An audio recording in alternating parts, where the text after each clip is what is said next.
कौवे की 4 ज्ञान की बातें जो भी सुन लेता है वह कभी गरीब नहीं रहता। प्रिय दर्शकों, आज मैं आपके लिए बड़े ही काम की जानकारी लेकर हाजिर हुआ हूं। इसीलिए मेरा आपसे निवेदन है कि इस वीडियो को आप पूरा जरूर सुनना। किसी जंगल में एक कौवे का जोड़ा रहता था। दोनों पति पत्नी एक दूसरे को बड़े दिल जान से चाहते थे। कौवे की जो पत्नी थी वह बड़े ही जिज्ञासु स्वभाव की थी। वह हर समय अपने पति से कुछ ना कुछ पूछती रहती थी। एक रात जब दोनों पति पत्नी गंगा किनारे एक वृक्ष की डाली पर बैठे हुए थे तो कौवे की पत्नी कवि अपने पति से कहती है कि हे स्वामी, आज मेरा मन बड़ा ही व्याकुल है। आज मुझे बहुत ही ज्यादा बेचैनी हो रही है। हे स्वामी, कुछ ऐसा उपाय करो जिससे मेरा मन कुछ हल्का हो जाए। प्रिय दर्शकों, जब कौवा अपनी पत्नी की इन बातों को सुनता है तो कौवा अपनी पत्नी से कहता है कि हे प्रिय, ऐसा क्या कारण है जिससे तुम्हारा मन इतना व्याकुल है? आखिर मुझे ऐसा क्या करना चाहिए जिससे तुम्हारी व्याकुलता दूर हो जाए?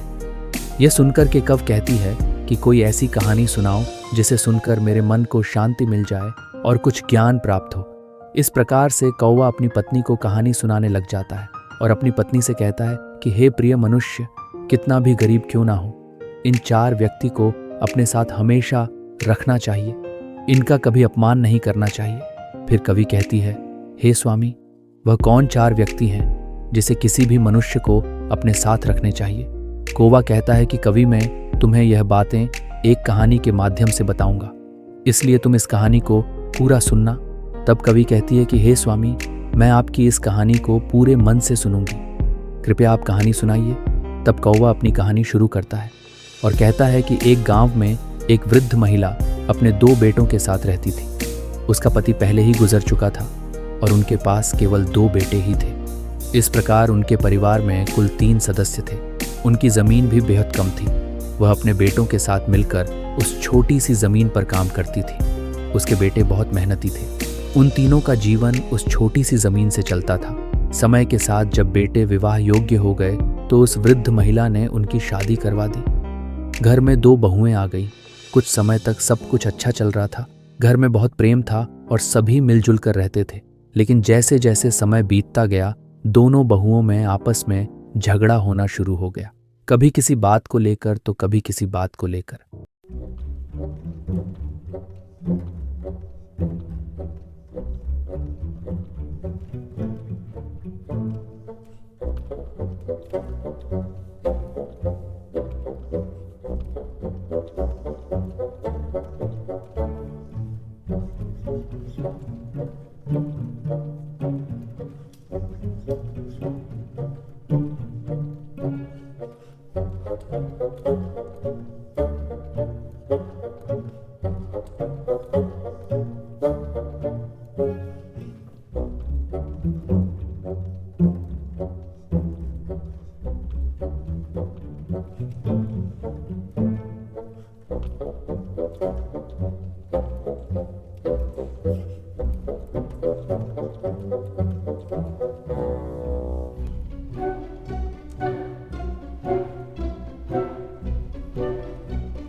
slow up, no I don't take shit. I got no love for the fakeness. If you wanna play tough and wanna hate this, I'll always show up. I don't ever slow up, no I don't take shit. I got no love for the fakeness. If you wanna play tough and wanna hate this, I'll always show up and make a statement. I don't ever slow up, no I don't take shit. I got no love for the fakeness. If you wanna play tough and wanna hate this, I'll always show up and make a statement. Everything I do so instinctive and so passionate. Every word I move so descriptive like an adjective. I got a vendetta against people who patented being negative when you should be getting after it. I got facts over tracks, this and that. Spitting slow, spitting fast, I could roast, I could gas. Think I'm okay at last, but I don't know if that can erase all the past. And the pettiness, a reflection of the emptiness. Hilarious, you think you're with my time, you're delirious. Mysterious, because you hide behind a fake exterior. Inferior, you know I'll always be a bit superior. Get off of me, this ain't no humble brag. I want you to hear words, you can say them back. I want you to feel free from the chains at last, and to believe in what you got, it was built to last, yeah. Now that I've been put through hell, I never got anyone's help. I had to do it all myself.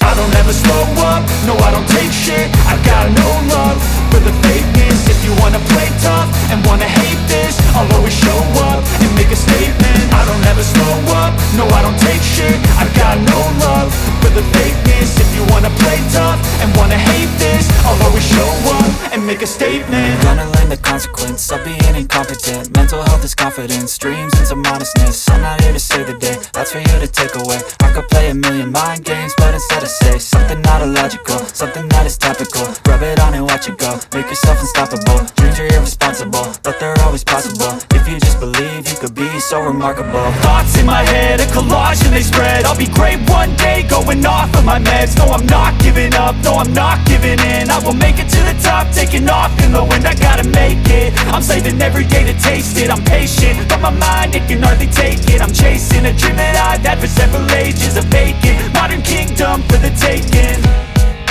Now that I've been put through hell, I never got anyone's help. I had to do it all myself.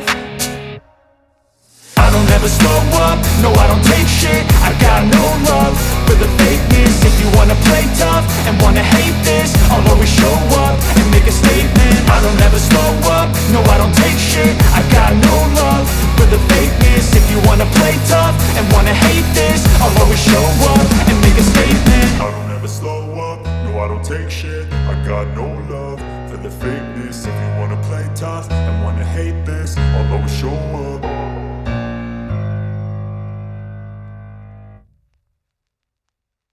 I don't ever slow up, no I don't take shit. I got no love for the fakeness. If you wanna play tough and wanna hate this, I'll always show up. I don't ever slow up, no I don't take shit. I got no love for the fakeness. If you wanna play tough and wanna hate this, I'll always show up and make a statement. I don't ever slow up, no I don't take shit. I got no love for the fakeness. If you wanna play tough and wanna hate this, I'll always show up and make a statement. Everything I do so instinctive and so passionate. Every word I move so descriptive like an adjective. I got a vendetta against people who patented being negative when you should be getting after it.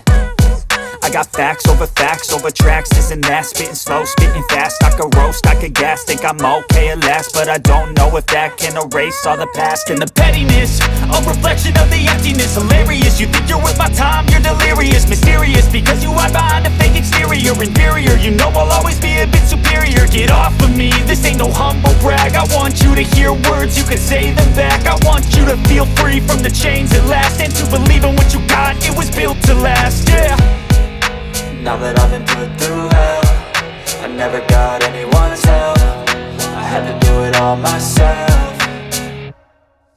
I don't ever slow up, no I don't take shit. I got no love for the fakeness. If you wanna play tough and wanna hate this, I'll always show up and make a statement. I don't ever slow up, no I don't take shit. I got no love for the fakeness. If you wanna play tough and wanna hate this, I'll always show up and make a statement. Gonna learn the consequence of being incompetent. Mental health is confidence, dreams and some modestness. I'm not here to save the day, that's for you to take away. I I could play a million mind games, but instead I say something not illogical, something that is topical. Rub it on and watch it go, make yourself unstoppable. Dreams are irresponsible, but they're always possible. If you just believe, you could be so remarkable. Thoughts in my head, a collage and they spread. I'll be great one day, going off of my meds. No, I'm not giving up, no, I'm not giving in. I will make it to the top, taking off in the wind. I gotta make it, I'm saving every day to taste it. I'm patient, but my mind, it can hardly take it. I'm chasing a dream that I've had for several ages. A vacant, modern kingdom for the taking.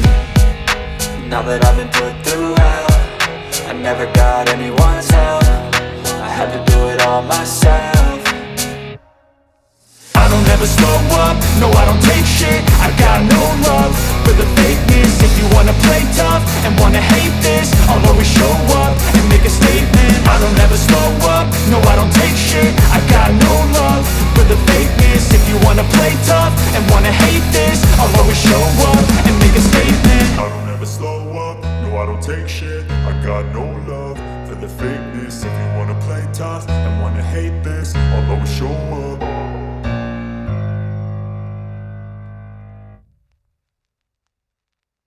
ने अपनी कहानी वृद्ध महिला से कही। वृद्ध महिला को उसकी व्यथा सुनकर उस पर प्यार आ गया। फिर वह रोजाना अपनी बहू के घर से दूध छुपते छुपाते लाने लगी और नाक को पिलाने लगी।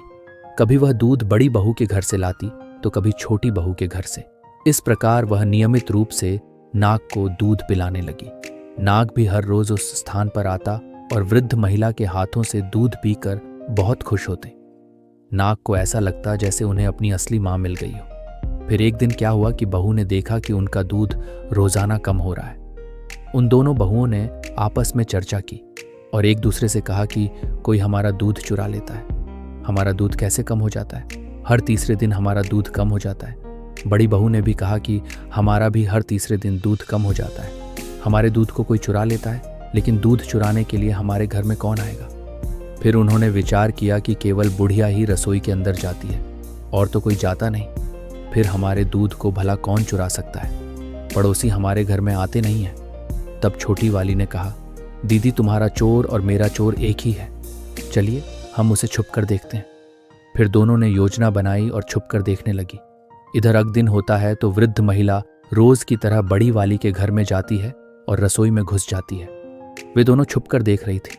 वृद्ध महिला ने बड़ी वाली के घर से दूध लिया और कट्टे में छुपाया और घास कटाने के बहाने जंगल को चली गई।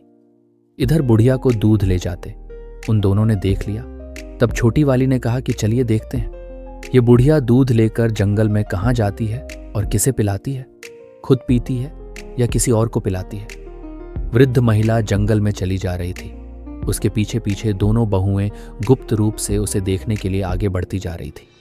वृद्ध महिला उस स्थान पर पहुंची जहां वह प्रतिदिन घास काटा करती थी और जहां वह नाक को अक्सर दूध पिलाया करती थी। इस बीच दोनों बहुएं दूर से छुपकर देख रही थीं कि बुढ़िया के पास एक विशाल और भयानक सर्प आया और बुढ़िया उसे दूध पिलाने लगी। सर्प दूध पीने लगा। जब बहू ने देखा कि बुढ़िया उस खतरनाक सर्प को दूध पिला रही है और वह सर्प तो बहुत ही बड़ा था, ऐसा सर्प उन्होंने कभी नहीं देखा था। सर्प को दूध पीते देखकर वे दोनों घबरा गए। डर के मारे उनके पैरों तले जमीन खिसक गई। उन्होंने कहा, लगता है यह सर्प कोई दैत्य है और यह बुढ़िया भी कोई चुड़ैल लगती है, बल्कि हमारी सासू माँ लगती नहीं है। कहीं ऐसा ना हो कि यह बुढ़िया हमें और हमारे बच्चों को भी खा जाए। हम आज इसे घर में नहीं घुसने देंगे। प्रिय दर्शकों, उन दोनों को बहाना मिल चुका था। ऐसा निर्णय लेने के बाद वे दोनों बहुएं अपने घर चली आईं। इधर बुढ़िया नाग देवता को दूध पिलाती है और घास लेकर अपने घर की ओर चल देती है और घर पर पहुंची तो देखा कि घर का द्वार बंद था और दोनों बहुएं जो थी डंडा लेकर भीतर खड़ी हुई थीं। घर जाकर बुढ़िया ने कुंडी खटखटा तो दोनों बहुओं ने दरवाजा खोला। बुढ़िया ने देखा कि दोनों बहुएं अपनी साड़ी का पल्ला अपनी कमर में बांधे खड़ी हैं और हाथ में डंडा पकड़ रखा है। बुढ़िया ने देखा कि यह क्या मंजर है, इन दोनों का ये कैसा रूप है, ये हाथ में लाठी क्यों पकड़े हुए हैं। इस पर बुढ़िया ने पूछा कि तुम दोनों ऐसे क्यों खड़ी हो।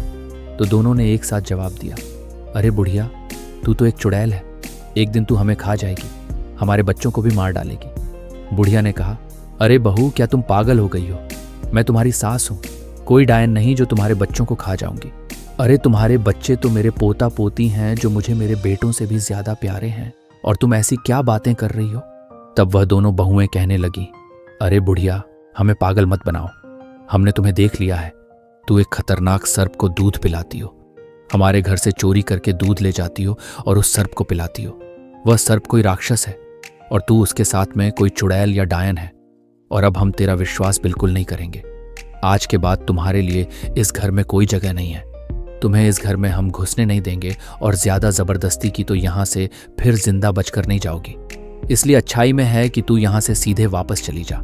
आज से तेरा हमसे कोई संबंध नहीं प्रिय। दर्शकों, बुढ़िया ने दोनों बहुओं को बहुत समझाया। फिर बुढ़िया कहने लगी, तुम लोग जो सोच रही हो ऐसा कुछ भी नहीं है।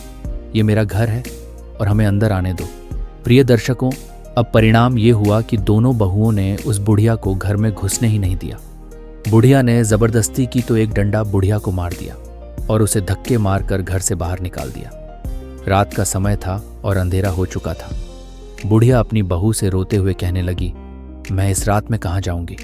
उसकी बहू ने उत्तर दिया, हमें तुमसे कोई सरोकार नहीं है, चाहे तुम कहीं भी जाकर मरो। और इसके बाद उन्होंने घर का दरवाजा बंद कर दिया। बुढ़िया वहीं पर रोती रही। फिर उसने सोचा, रोने से अब क्या लाभ होगा। वह दोनों दरवाजा नहीं खोलेंगे। उसने तय किया कि उसे कहीं और शरण ढूंढनी चाहिए। इसलिए वह रात में ही उस स्थान पर गई जहां वह आमतौर पर घास काट करती थी, और उस नाग का इंतजार करने लगी जिसे वह दूध पिलाया करती थी। हालांकि रात को नाग नहीं आए, क्योंकि उनका आना दिन के समय ही होता था। वहां एक विशाल बरगद का पेड़ था जिसके पास वह बुढ़िया लेट गई। रात भर वह बरगद के पेड़ के पास बैठी रही और सुबह का इंतजार करती रही। जैसे ही सूरज उगा, वह नाग वहां पहुंच गया। जब नाग वहां आए, उस समय वह बूढ़ी औरत नहीं दिखाई दी। वह कभी इधर उधर देखता रहा, लेकिन जल्द ही उसकी नजर पड़ी कि बरगद के पेड़ के पास वहां वह बुढ़िया रो रही है। नाग तुरंत वहां पहुंचा और पूछा, हे माता, आपको क्या हुआ है? आप क्यों परेशान हो? आप क्यों रो रही हो? बूढ़ी औरत रोते हुए बोली, हे नाग, मेरी बहू ने मुझे घर से निकाल दिया है। मैं तुम्हारे लिए दूध लाया करती थी। वह दूध मैं अपनी बहू से छुपा कर लाती थी, लेकिन उन्होंने देख लिया आपको दूध पिलाते हुए, और वह कहती है कि मैं चुड़ैल हूँ। वे सोचती हैं कि मैं उनके बच्चों को और उन्हें मारकर खा जाऊंगी। इसीलिए उन्होंने हमको घर में नहीं घुसने दिया, मुझे घर से बेघर कर दिया। हमारे बच्चे घर पर नहीं हैं। दोनों बेटे परदेश में नौकरी करने गए हैं। अब मैं क्या करूं? कहाँ जाऊं? प्रिय दर्शकों, नाग को बुढ़िया ने सारी बात बताई। तब नाग कहते हैं, हे माता, आप घबराओ नहीं और मुझे ही अपना बेटा समझो। आज से मैं आपका बेटा हूं।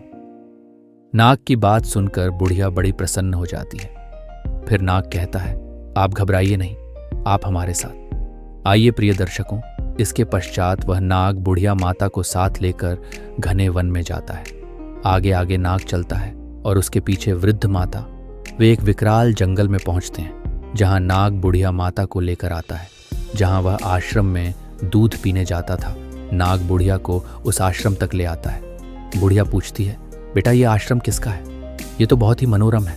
तब नाग कहता है कि यह आश्रम एक आर्षि महात्मा का था जो अब परमात्मा को प्यारे हो गए हैं।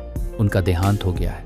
मैं यहाँ पर ही रहता था और इसी आश्रम में मुझे उस ऋषि ने गाय का दूध पिलाया था। गाय भी यही कहीं आसपास होगी। वह बेचारी भटक रही होगी। अगर वह हमें देख लेगी तो निश्चित ही यहाँ आ जाएगी। कुछ समय पश्चात वह गाय भी वहां आ जाती है। गाय के थन दूध से भरे हुए थे। तब नाग कहते हैं, हे माता, इस गाय का दूध निकालिए और आप भी पी लीजिए। हमें भी पिला इसको। बुढ़िया गाय का दूध निकालती है। उसके बाद उस नाग को दूध पिलाती है और स्वयं पीती है। फिर नाग कहता है, हे माता, अब आप घबराइए नहीं, आप निश्चिंत होकर इस आश्रम पर रहे। ये गाय हमारे लिए दूध देगी और यहाँ आर्षि महात्मा की कृपा है। वह एक अपनी कृपा छोड़कर यहाँ से चले गए हैं। ऋषि महात्मा की कृपा से यहाँ अन्नपूर्णा का वास रहता है। यहाँ पर रहने वाले को किसी चीज की कोई कमी महसूस नहीं होती है। खाने पीने की हर चीज यहाँ उपलब्ध होती है। आप कुछ भी खाएं, कुछ भी बनाएं। प्रिय दर्शकों, ये सुनकर बुढ़िया और भी ज्यादा खुश हो जाती है और फिर अपने बेटे नाग के साथ में वो बुढ़िया वहीं आराम से रहने लगती है। नाग हर दिन घूमने निकल जाता था और शाम को वापस आ जाता था, जबकि बुढ़िया और गाय वहीं चैन से रहते थे। गाय भी हर रोज घास खाने जाया करती थी और शाम को वापस लौट आती थी। शाम के समय वे तीनों एक साथ बैठकर भोजन करते थे और आश्रम में प्यार से रहते थे। लेकिन एक दिन की बात है, नाग जो हर दिन की तरह घूमने गया था, शाम को वापस नहीं आया। इससे बुढ़िया को बहुत चिंता होने लगी, क्योंकि वे तीनों साथ में भोजन किया करते थे। शाम को गाय तो आ गई, लेकिन नाग नहीं आया। बुढ़िया इंतजार करती रही कि उसका बेटा नाग इतना अंधेरा हो जाने के बावजूद भी वापस नहीं आया। प्रिय दर्शकों, बुढ़िया रात भर अपने बेटे नाग का इंतजार करती रही। उसने कुछ भी नहीं खाया, पूरी रात भूखी रही, लेकिन फिर भी वह नाग लौट कर नहीं आया। अगला दिन होता है तो स्वयं बुढ़िया नाग को ढूंढने के लिए जंगल की ओर चल देती है। बुढ़िया नाग को ढूंढते ढूंढते जंगल में निकल गई। जंगल में उसने देखा कि वहीं उसका बेटा नाग जमीन पर गिरा पड़ा था और वह नाग उस पेड़ की टहनियों में दबा हुआ था। नाग को टहनियां के नीचे दबा हुआ देखकर बुढ़िया व्याकुल हो जाती है और गाय की सहायता से टहनियों को हटाती है। प्रिय दर्शकों, वह नाग काफी घायल और जख्मी हो चुके थे। बुढ़िया पूछती है, बेटा यह सब कैसे हुआ? इस पर नाग अपनी पूरी कहानी बताता है। हे माता, मैं जब शाम को आश्रम लौट रहा था तो एक भयानक तूफान आ गया। तूफान के आने से मैं एक पेड़ पर चढ़ गया, लेकिन तूफान के झोंके से वह पेड़ गिर गया और मैं उसके नीचे दब गया। मैंने निकलने की बहुत कोशिश की, पर सफल नहीं हो पाया। मैं सोचता रहा कि मेरी माँ मेरा इंतजार कर रही होगी, पर मैं बाहर नहीं आ पाया। मुझे चोट भी लग गई। इसके बाद बुढ़िया कहती है, बेटा तुम घबराओ नहीं, आओ मैं तुम्हारी चोट का इलाज कर देती हूँ। प्रिय दर्शकों, इस तरह से बुढ़िया अपने नाग को आश्रम ले जाती है और कुछ औषधि को पीस कर लाती है। फिर वह इन्हें मिलाकर एक लेप तैयार करती है और उस नाग के घायल शरीर पर लगा देती है। रोजाना इस लेप को लगाने से धीरे धीरे उसके घाव भरने लगते हैं। इस लेप को लगाते हुए बुढ़िया ने उसे पूरी तरह से ठीक कर दिया। 1 साल बीत जाने के बाद वह नाग का रूप छोड़कर फिर एक मनुष्य के रूप में आ जाता है। अब वह बेहद ही सुंदर राजकुमार बन जाता है। उन्हें एक सुंदर और रूपवान राजकुमार के रूप में देखकर बुढ़िया बहुत खुश होती है और बार बार उन्हें प्यार से छूती है। बुढ़िया माता की खुशी का ठिकाना नहीं रहा। फिर वह कुछ दिनों तक उस आश्रम में रहते हैं। इसके बाद एक दिन बुढ़िया कहती है, बेटा अब हमें तुम्हारे पिता के पास ले जाना चाहिए। फिर बुढ़िया ने पूछा कि तुम कहाँ के रहने वाले हो? तुम्हारे पिता कैसे हैं? तुमने कहा था कि तुम एक राजा के बेटे हो। चलो देखते हैं कि तुम्हारे पिता कैसे हैं और तुम्हारी माँ कैसी है। प्रिय दर्शकों, तब नाग से बना हुआ राजकुमार कहने लगा, नहीं मैं बाहर नहीं जाऊंगा। उस पिता को देखकर क्या करूंगा जिस पिता ने हमें जंगल में फेंक दिया था। तब बुढ़िया ने समझाया, हे बेटा, उस समय तुम एक नाग रूप में थे। उस समय तुम्हारे पिता ने डर से तुम्हें छोड़ दिया होगा, लेकिन अब तुम एक मनुष्य के रूप में हो तो तुम्हें देखकर तुम्हारे माता पिता बड़े खुश हो जाएंगे। इसलिए बेटा तुम वहां चलो, इसी बहाने से मैं भी तुम्हारे माता पिता से मिल लूंगी। प्रिय दर्शक को नाग जो राजकुमार था वह बुढ़िया माता को लेकर अपने राजमहल को चल देते हैं। चलते चलते जब वह अपने राज्य में पहुंचते हैं तो वहां के लोग उन्हें देखकर उस पर मोहित हो जाते हैं। सब लोग सोचने लगते हैं, काश ये खूबसूरत राजकुमार हमारा होता, कितना भला होता। वे दोनों उस शहर में प्रवेश करते हैं और वहां के चौकीदार से मिलकर पूछते हैं, राजा से मिलना है। चौकीदार उन्हें राजा के मंत्री के पास ले जाते हैं। मंत्री के पास पहुंचकर बुढ़िया माता और राजकुमार ने राजा से मिलने की इच्छा जताई। उन्होंने कहा, मंत्री जी, हम यहाँ के राजा और रानी से मिलना चाहते हैं। वह कहाँ है? इस पर मंत्री ने उत्तर दिया, बेटा हमारे राजा और रानी इस समय मिलने के योग्य नहीं है। उनकी स्थिति बहुत खराब है। राजा स्वयं अपने राज्य की देखभाल नहीं कर पा रहे हैं। यहाँ का सिंहासन खाली पड़ा है। तब राजकुमार ने जिद की और बुढ़िया ने भी कहा कि नहीं मंत्री, कोशिश करिए कि हम उनसे मिल सके। हमारा उनसे मिलना बहुत जरूरी है। तब मंत्री कहता है कि राजा साहब बहुत बीमार है। ये बात 25 साल पुरानी है। रानी ने एक सर्प को जन्म दिया था। राजा साहब ने जब सर्प को देखा तो वह बड़े भयभीत भी हुए। उन्हें बड़ा बुरा लगा।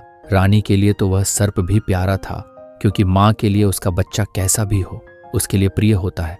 लेकिन राजा ने सोचा कि यह बात सुनकर लोग क्या कहेंगे। राजा के घर में पुत्र जगह एक सर्प पैदा हुआ है तो सभी प्रजा हमसे घृणा करेगी।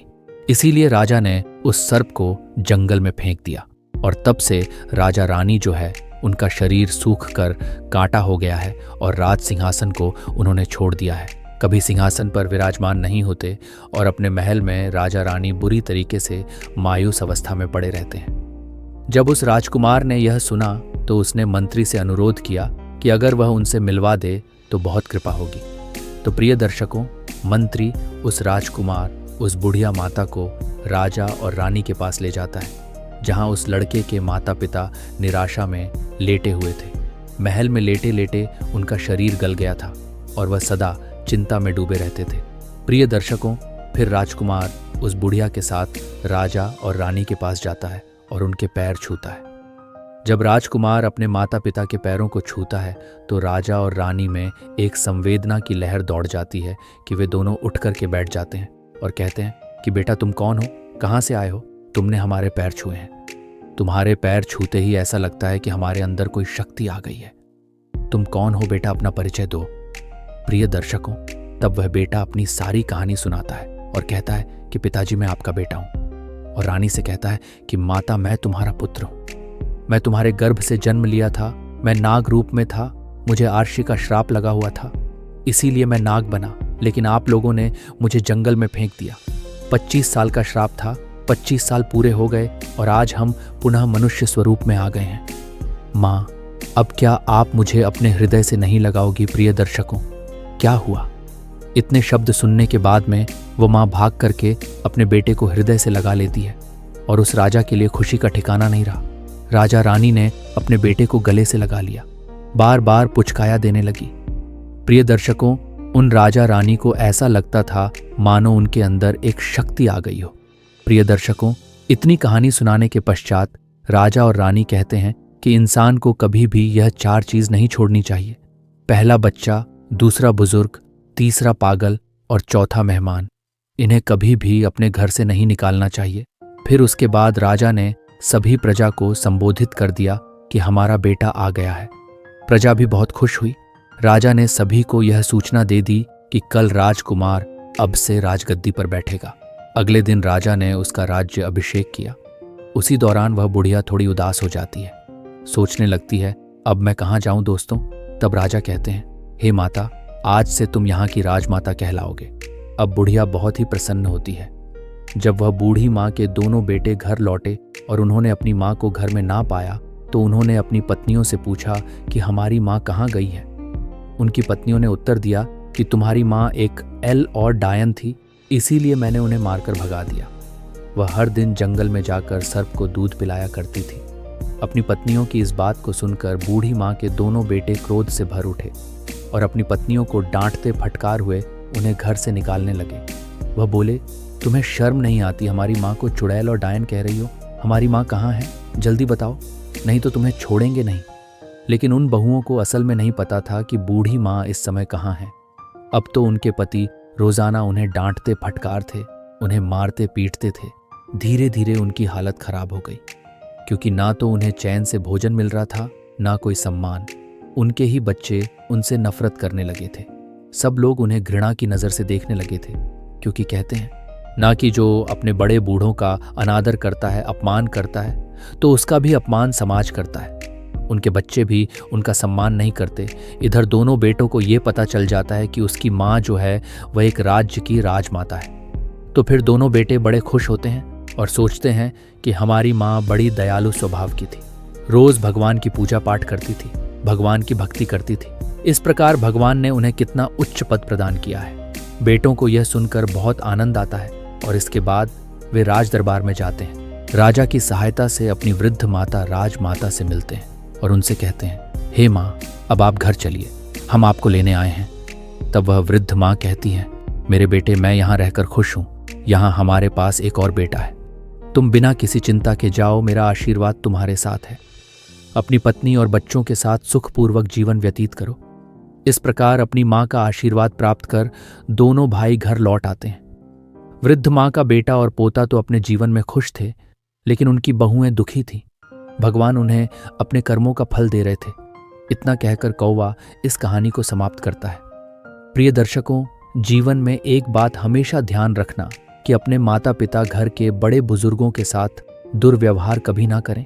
अपने माँ बाप को घर से कभी मत निकालना, उनकी सेवा करें। जो लोग अपने माता पिता की सेवा नहीं करते, भगवान उन्हें वश्य दंडित करते हैं। प्रिय दर्शकों, आज की यह वीडियो अच्छी लगी हो तो हमारे चैनल को सब्सक्राइब जरूर करें और वीडियो को लाइक करें। मिलते हैं अगली वीडियो में। आप अपना ख्याल रखें। धन्यवाद।